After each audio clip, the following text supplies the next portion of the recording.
Okay, I'm on a little bit of a tight schedule, so I won't be able to stream and play any ranked games, but I will be able to do something that I wanted to do for a long time, which is go through a little bit of a tutorial on the classes I play. Since since my friends all say that, you belong in Masters, you're so good, but I actually make many silver mistakes that are actually very fatal to the game, to the match. They might be considered throwing in some instances, but I'm here to go over some sort of more basics on Justice ain't player gonna dispense on itself. specific heroes, like more aim-based heroes, the heroes I play, their map awareness, and just general gameplay, counters, and countering. So I'll start off with my favorite hero considered, McCree. I don't know if I would consider him my favorite, probably just my most played, but McCree is a very standard character. You have a revolver, right? You point and shoot, you click heads, and that's it, right? But I'm not gonna go over the basics. What I do want to go through over is mistakes that a lot of people do. So, uh, counters and countering. The thing I see is, like, take the spot for example. Let's just say that's a tracer, alright? And a popular tactic, okay, you have to forget that. A popular tactic that I see a lot of tracers use is this thing called the IDD blink, which is what they do, is they blink forward and they blink backward. Usually a McCree or a soldier player would have very low sensitivity. Same with Ana players and Widowmaker players. Even like Zenyatta players to some extent, they'll have a very low sense so that they can be consistent with their aim and shit. But this can actually hurt them. And so this against McCree is very effective. Since you blink forward and you blink backward, they'll be delayed and then they'll try and like stun you, right? But then you'll just blink back and then you'll be able to insert a full clip of your shots into their head without them even noticing, and you already have an advantage when you play Tracer. So for countering that as Justice ain't McCree, gonna if you don't know dispense what they're itself. gonna commit. This is for earlier in matches. What I like to do is instead. So let's just say the No tracer is stopping like me. blinking toward me. She blinks once toward me. What I like to do is flashbang the ground. Double So it has a shorter uh so it lasts shorter, but it's in front of you. It'll be able to hit players in all of a 360 direction. Like I was in the general area, so Now, I hold on. I stun both, right? So it's in the 360 direction, and then you'll be able to, headshot the tracer and kill her. But um, the thing with dueling tracers is that your biggest weapon over them is your flashbang. Their biggest weapon over you is their recall, because um, if they play effectively, they'll be able to get enough chip damage on you, and once you're at like a very low health, then they'll be able to come up to you and kill you. So another mistake that I see people do because of this is not playing within McCree's effective range. Uh, with McCree, he's a duelist, so he performs best when he's at a short to mid range sort of area. So if you're like right here and you're sniping the bot, sure, like 2 headshots will kill him. But if you're like right over here, it takes like 4 or 5 headshots to kill that bot. And like the farther away you are from a character, the harder it is to shoot them and land headshots. And even if you do land a headshot, it does like 21 or so damage. Get 21's the least that you can deal with a headshot, and it's kind of stupid. So playing at McCree's effective range is probably one of the most important things that you can do. Choose your duels wisely. If you're fighting against a Widow, try hiding behind your Rhine shield and then try and get a couple shots on her to get her to stop peeking you or your team, to give your team an advantage. If your Mercy's flying around using Valkyrie, the best thing you can do is to get the Widow off so that she won't be able to shoot your Mercy who's in midair. Now for fighting against Genjis, the biggest problem I see is people use their stun and weapons like this, Don't move. right? That's the normal way people use their abilities with McCree. But Genji has a deflect, and when he deflects your flashbang right back at you, he can walk closer up to you while you're stunned, right click, swift strike, and you're instantly dead. You know, you don't even have to do your fan to hammer. This does an instant like more than 200 damage, if not already at 200 damage. I'm not sure. I don't know the math. So let's say this guy's a Genji and he's deflecting right now. He's just like he's standing still expecting you to like flash, right? Of course, you can just wait for his deflect to wear down, but of course, you know, this is a team-based game. So by the time that you're done, that his deflect is done, someone might have already come to assist him, and if it's a Hog or another McCree, you're definitely in danger, because you'll have to fight both at once, and you already have a McCree against you who is essentially you, so you gotta play incredibly smart. So, let's say this bot is deflecting, and he's like standing still, and he's a constant deflect. What you can do is just throw your flashbang above him, and that's probably the most popular tactic that I see myself using. Sure, it might not work 100% of the time. After all, in my games, I see it working less of the time. But just as with the Tracer one, you can just throw it at the ground, or you can even throw it to your left or your right. Or the right. Although Genji movement can be unpredictable at specific times, your best bet is probably just to throw it above or to the ground. I like doing it to the ground because most of the time the Genjis are like, you can go both ways. There are three types of Genjis actually. There's the guy who's just always using their movement, like moving like this and like deflecting like that. You can just throw it like there before he lands, and there you go. You can land a double headshot, and you know that's already good enough, right? There's a Genji that just stands still, which is very vulnerable. You know, you can throw it in the air, which is my favorite since you're closer to the head, or you can just throw it at the ground, and then you can just like walk up, fan the hammer. I don't know, whatever you want to do, because you know it's your duel. But you know, tossing to the side will also work. Oh, excuse me. And yeah, there's that. We're fighting against Reapers. They have 250 HP, so a normal like stun headshot won't do enough. That only does like less than 200 damage, and that's not even enough. It's still like 60 HP remaining, and his Wraith form allows him to escape back to his team. So what I like to do against Reapers and Maze usually is for Maze, I like to hit them with a body shot, flashbang them, and then headshot them. That's what seems to work best for me, generally.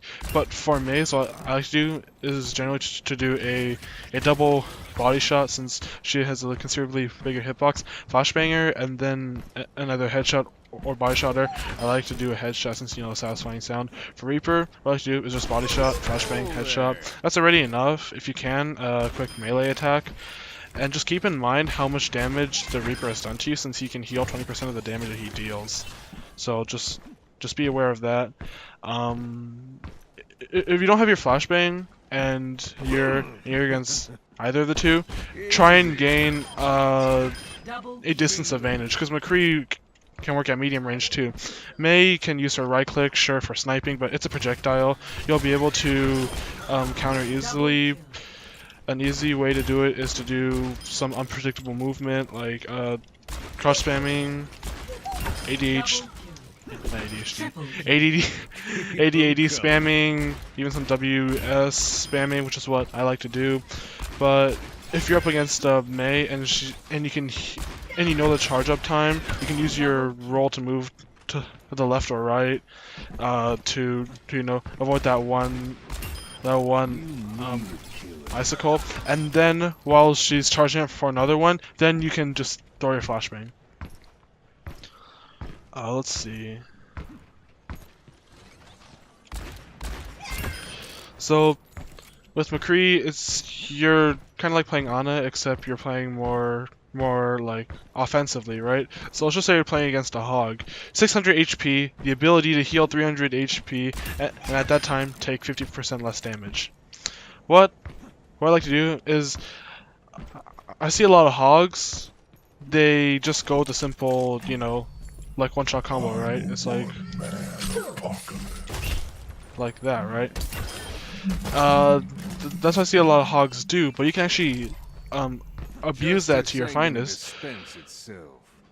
When I see them, I take one shot and then roll.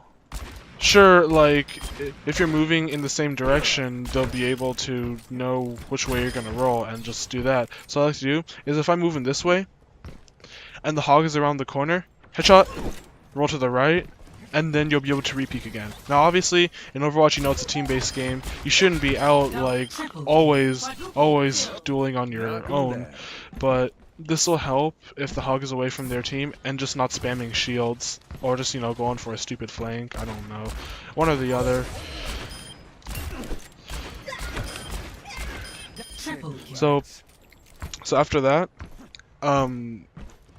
what you want to do is just, he has a very large hitbox, like even after the nerf that nerfed his head hitbox, he still has a considerably large hitbox, and even if you're just hitting, like, you know, body shots, it still counts. What you want to do is save your flashbang for when he's healing. He takes 50% less damage, sure, so he'll only take about 12.5 damage from your flashbang since it deals 25 in general. But while you stun him, because he's still using his take a breather, you'll be able to cancel that cooldown, but you'll also be able to land several headshots. I wouldn't recommend going for the Phantom Hammer since you're basically baiting Hog to just, like, insta-kill you, right?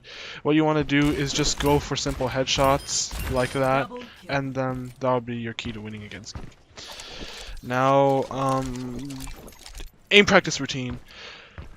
I see a lot of people go, like, they blame their aim when they play a general hero. They go like, oh, my aim is so bad, or they go up to me and they're like, oh, your aim is so bad. The thing you gotta realize is that aim is only like 20, like not even 25, but probably like 10 to 15% of Overwatch. You know, if you're bad at aiming, or if you're like a Mercy or Lucio main, and a lot of people think that you're shit, it's just that your skill sets have evolved into a different category. For example, Mercy's just like her Valkyrie at this point, and before her res was meant to have you in the right place at the right time. So on Elios on Lighthouse, when everyone's grouped up inside that little area, if the Zarya grabs and then like a Diva bomb, you want to like hide where the small health pack is, because generally they won't go looking for you. But you know, if they do, and if they're smart, you can just move to the side, or like to one of the sides, and although it risks you getting booped off, it still gives you the bigger chance for the res. Alright, now, well, besides that, I mean, I didn't come to, like, give you a lesson on Mercy. Maybe on Lucio later, but, you know, I want to focus on Hitscan more. So, this is a general aim practice for me. I play a couple matches of Quake Live, either FFA, you know, deathmatch, or Clan Arena, since it's team-based, and then I like to jump in the practice range or do some aim 400 kg. But this is probably the most accessible one. What I like to do is I like to start off with either this spot or this spot, and go through these 4 bots, headshotting them each once per round. So this would be an ideal example. There you go. That's a 6 out of 6. Yes, actually, IDDQD and Wanted both use this training. I'm not sure if AKM does, but you know, AKM's a great McCree. But this is my general aim style. I do this for like 10 to about 30 minutes. It depends on when you feel the most comfortable of when you stop. So just keep doing this. So you just keep doing this until you're completely comfortable with your aiming. You can do this with multiple characters: Ana, Zenyatta, Soldier, even like Lucio to some extent. Sure, you can do it with Reaper, you can particularly with Helix Rocket, you can do it with Tracer. You can do it with multiple heroes, you know, like whichever one to your imagination. To make this practice more efficient, I advise you to play like some music to help you out, like put you more in the moment, because in here you're extremely calm until you get to the four dynamic bots part, and then you can just play some music and it'll distract like a bit of your mind, but then it'll force your muscle memory to do it. So here's my okay. Actually, no, I want to do a soldier. You do with Hanzo, Bastion, Mei, whatever you want to do. Even with Hog at some point. Now let's focus on a different skill set. Let's start with Soldier next, because Soldier is the second most hero that I play. With Soldier, like a lot of people ask me, how do you like clean up so well, Soldier? Like all the YouTubers say that Soldier is the greatest cleanup, possibly compared to Tracer or even Genji because of his damage. The reason his unrivaled damage is because he has an assault rifle and he does a lot of damage. But the thing that you gotta remember is that Soldier, sure might be able to 1v1 targets, but he's not able to like completely slow them out, like easily. Like if you're up against a McCree and he's like right here, just flashbang, or like a shot, a flashbang, and then a body shot in a melee or a headshot will do you in. So what I see that a lot of good soldiers should do is to stay with their team and to shoot what their team is shooting. So for example, if a hog hooks a target, you want to shoot them and then land them with the helix rocket, and then that'll possibly bring them to a health point where the hog will be able to finish them off with just like a left click or a left click in the melee combo. But for Soldier, like at long range especially, you're gonna have to develop some CS:GO burst training. Like sure, like the gun doesn't shake your screen like it does for McCree or Ana or even Zen when you shoot, but only the first 4 shots are completely accurate. So 19 times 4 is 76. How perfect. And you just gotta stay within this range, and then aiming. That's why aiming isn't a complete part with Soldier, because sticking with your team will make you not have to aim completely. So just showing out where your team is shooting will help you a lot, especially with like very easy to pick targets like tracers. Shooting at them like a couple times, like just peppering them will force them to use their recall. And a strategy that I like to use against tracers and a lot of people like to use is the flick helix rocket and then the finisher combo. Tracers only have a 850 HP. A melee does I think 40 or 50 damage, or no, just 30, 35 damage, I'm not sure. And helix rocket direct does 120 damage. A lot of tracers, they play at their effective range, like just close up and then just spray, right? You can easily punish that mistake if you make the right timing by just doing quick helix rocket and then melee.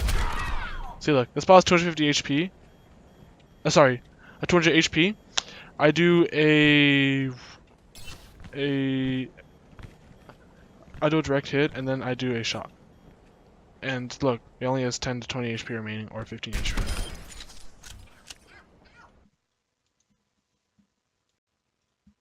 So as I was saying, real quick, sorry I got cut off.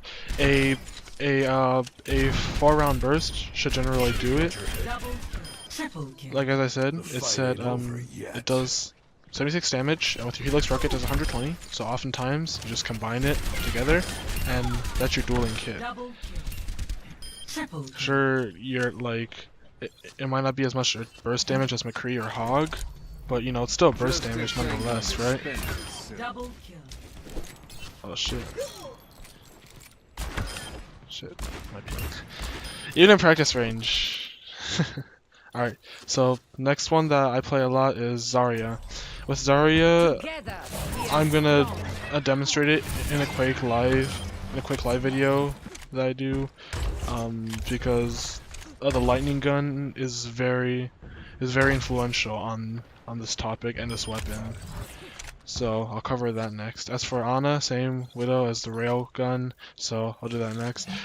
The next one is Pharah, and with Pharah, yes, there's a weapon for her as well in Quake Live, but I play a lot of Team Fortress 2200 in total in like under 2 or 3 years. So I want to sort of provide my own insight on how to predict with rockets. When it comes to Pharah v Pharah, oftentimes it comes to the it comes down to the person with the battle, well, with not the battle mercy, but you know, their own personal mercy, right?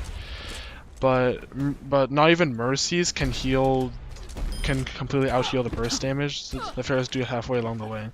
Because rocket directs do 102 damage, and when it comes to Pharah 1v1s, you either hit your shot or you completely miss your shot. And so one thing that I see a lot of players do is, and I even see a lot of pro players do, is just flick to where their target is supposed to be, and they're expected to hit him. But wrong. With this flicking, first of all, will mess up your aim, and I don't even find it like well done. If you've ever seen Quake players competitively play, you'll know that they often have like very, very, very smooth movements, like this. See, look. Sure, like it might be generally considered a flick, but it's not a complete flick, like, you know, this, right? Like that kind of flick. It's not a hit scan sort of flick where you have to be sure to hit your shot. But for Pharah, I'll specialize this more on the Pharah, a 1v1 sort of strategy guide, since this is mainly about hit scan. But this is my general practice for predicting movement. For Pharah, in general, our sort of practice units are our practice tools are very limited. We don't have any way to force the bots to move in a certain direction or for them to jump. We don't have any Pharah bots since it'll take a lot of programming to get them to specifically do that with coding. So all I like to do is just have this bot as close to here, and I'll show you the strategy I use over there. I like to jump with shift, use your jump jet, shoot a rocket at the same time, shoot your concussive blast, and then you see where it's gonna fly. And then you'll be able to predict the arc and when it's gonna fly to you. So here's a perfect example. Well, not a completely perfect example, I guess. Okay, in a nutshell, that technically would have hit, but in general, doing this practice is very efficient if you have the higher edge. With Pharah and Pharah Mercy 1v or 2v2s, which I like to call the OT duo. If you get close to your opponent, it's easier to hit, of course. But if you do that, it also increases the risk of you yourself getting air shot and your mercy. So what I like to do is stand around mid range, like generally this area, and then you fly around like that. It's probably my favorite strategy for that, and a lot of people don't know, because everybody like stays very, very far away, and it's impossible to hit shots, you know, unless you're really stupid or you get shut down by a hit scan. So mid-range. Okay, that didn't work. Oh, wait, where the fuck did that rocket go? Where did that rocket go? Hello? Did you guys see that?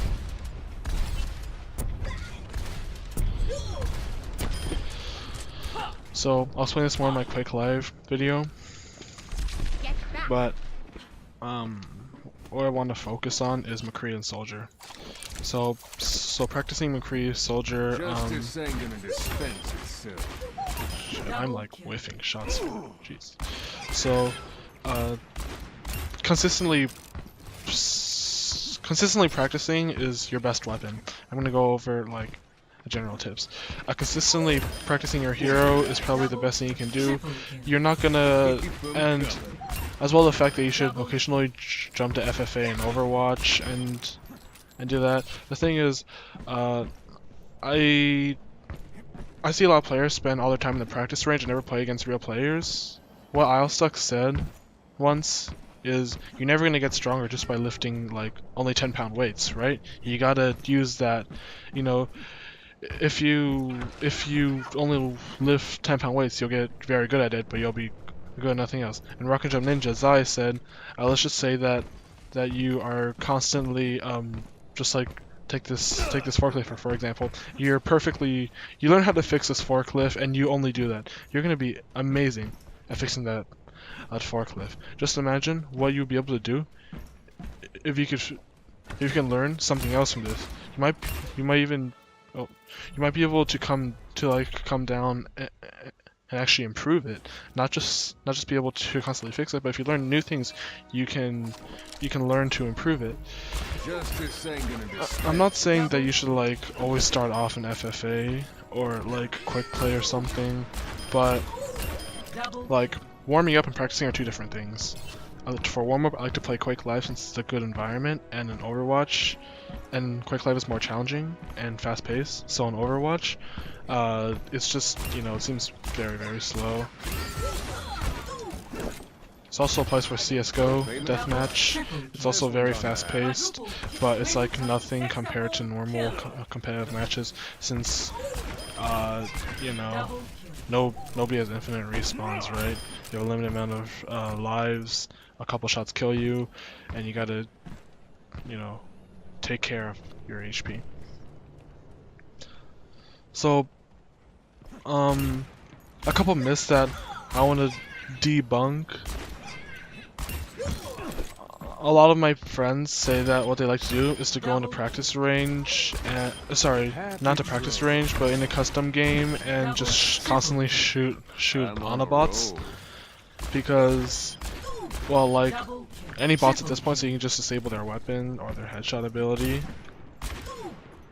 But what I really don't like about this is that no matter how well Blizzard programs their bots will always be predictable. Even with like the smartest AI, like the Xenomorph in Alien Isolation, they're like, if someone spends enough time, they'll be able to debunk the coding and how it works. And if they spend enough time, they'll be able to know how it works so they can completely avoid it. But one thing that you can do is have a specific set of like other bots like Hog, Zarya, Lucio, not just a single bot that'll like the Anabot, which will just stand still, shoot, move around, shoot. Have like a dynamic practice. Like Lucio has speed, so you can always, like, you know, use that to make your enemies walk faster, so they move at a more dynamic speed than just standing still or just moving forward or to the left or the right. Quick play.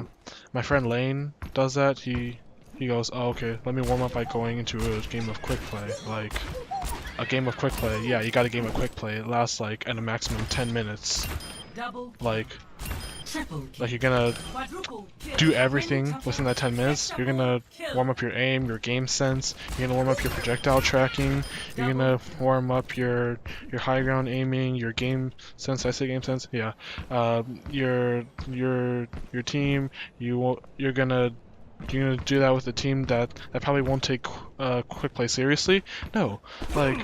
Sure, practicing in quick play might be efficient, but not warming up. Warming up and practicing in two different environments is good. For example, when I didn't have to beast a computer, I couldn't always do practice range. So all I do is aim 400 kg, RU or .com, and like a couple rounds of EA unlimited or just standard EA. On standard EA, I always go for at least 80,000 points, and then I jump into quick play game with my friend Gaster.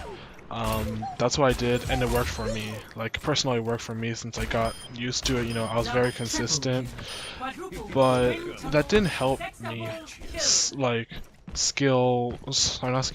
mechanically.